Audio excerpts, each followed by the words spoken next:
Let's see this problem. A square aluminum slab of side 60 centimetre and thickness 15 centimetre.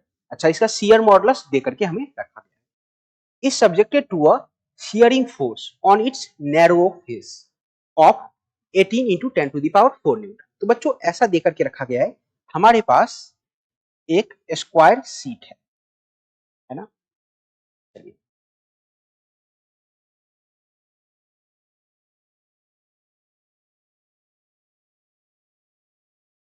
ऐसा है बच्चों, ये बड़ी वाली जो साइड है वो 60 सेंटीमीटर दे करके रखी गई है.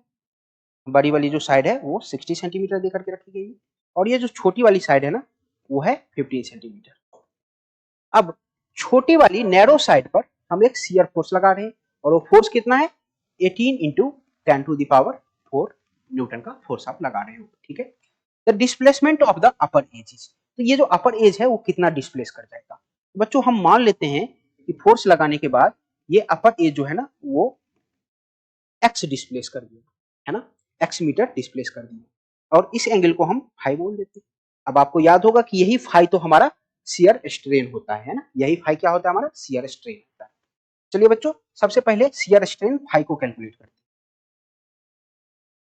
शियर स्ट्रेन फाई, तो फाई कैसे निकालेंगे, shear stress divided by shear modulus है ना. तो shear stress divided by shear modulus, तो शियर स्ट्रेस को कैसे लिखेंगे, force by area into shear modulus. बच्चों फाई की जो वैल्यू हो जाएगी, फोर्स आपको देकर के रखा गया है 18 into 10 to the power 4 divided by ये वाली एरिया निकालनी है तो 15 सेंटीमीटर इंटू 60 सेंटीमीटर. अच्छा मीटर में रखेंगे तो 0.15 इंटू 0.6. जी की वैल्यू देख लेते हैं कितनी है, 25 into 10 to the power 9 into 10 to the power 9. ये आ गई अपनी फाइव. बच्चों ये जो फाइव होता है ना वो बहुत छोटा है, तो फाइव को हम 10 फाइव के इक्वल भी लिख सकते हैं ना. तो इस वैल्यू को हम 10 फाइव भी लिख सकते हैं.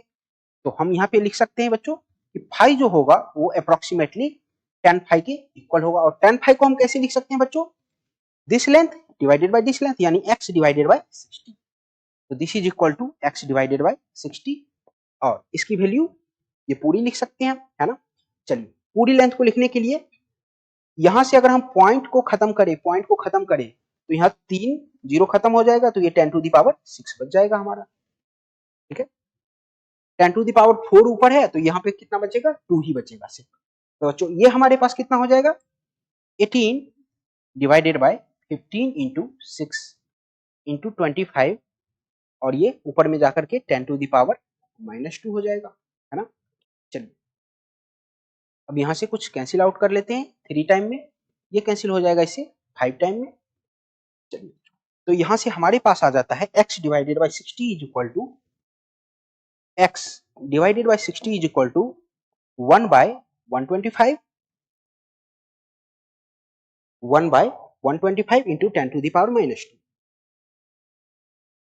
Into 10 to the power -2 metre. बच्चों आंसर हमें माइक्रोमीटर में देकर के रखा गया है, तो माइक्रोमीटर बदलने के लिए 10 टू द पावर 6 से हम मल्टीप्लाई कर लेंगे. तो x बराबर 60 divided by 125 into 10 to the power -2 into 10 to the power 6 micrometre है ना.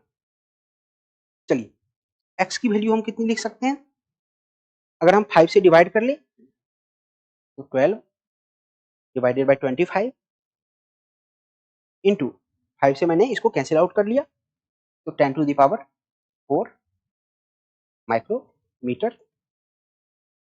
चलिए ओके, तो इसकी जरा वैल्यू को हम कैलकुलेट करते हैं. ठीक है, इसकी वैल्यू को कैलकुलेट करते हैं.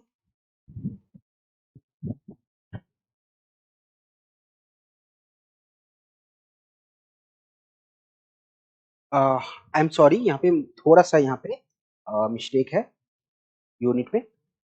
बच्चों यहाँ पे हमें पता है कि इसकी कोई यूनिट होगी नहीं, 10 फाइव की कोई यूनिट होती नहीं है. ठीक है, अब इसकी भी कोई यूनिट नहीं होगी लेकिन हम 60 को तो सेंटीमीटर में रख रहे हैं ना, तो एक्स भी जो आएगा वो किस में आएगा, सेंटीमीटर में आएगा.